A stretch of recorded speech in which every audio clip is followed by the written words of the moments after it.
There is nothing flash about this thing. All right, so there's the coil pickup. It's just here. It picks up the magnets. Now there are magnets in the back. I don't know if you can see that. There's a long magnet here. I've marked it with the blue line here.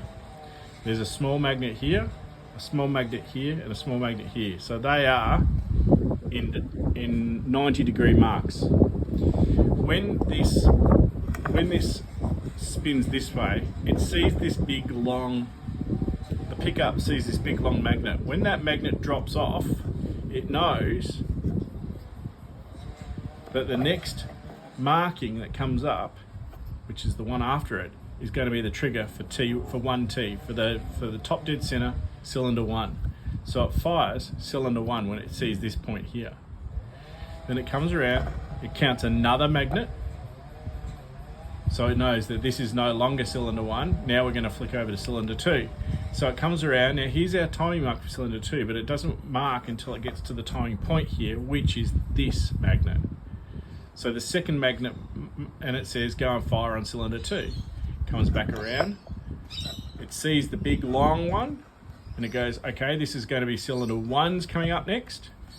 So when it sees cylinder 1 get to the trigger point, this one here, it knows the next one, and it just keeps repeating that. So all it's doing is it's flicking between cylinder 1 and cylinder 2 based on a long magnet read first. So if the long magnet comes through, it goes, that's the long magnet, that must be cylinder 1. So the next one's going to be cylinder 1, trigger. And then again it goes, you know, sees another one here, just a short one. So that must be cylinder 2's coming up, trigger.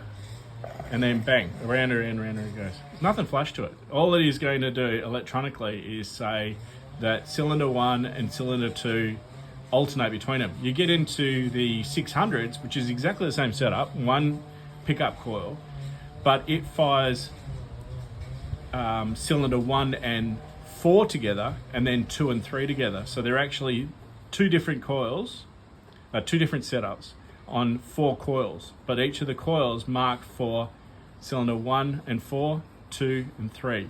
So exactly the same thing. Whenever it sees the first big long one, it goes cylinder 1 is the next trigger point, and then it gets a blank or a single one, a single blip, and then it goes cylinder 2. I'll try and draw it up as a diagram, but you'll get the idea.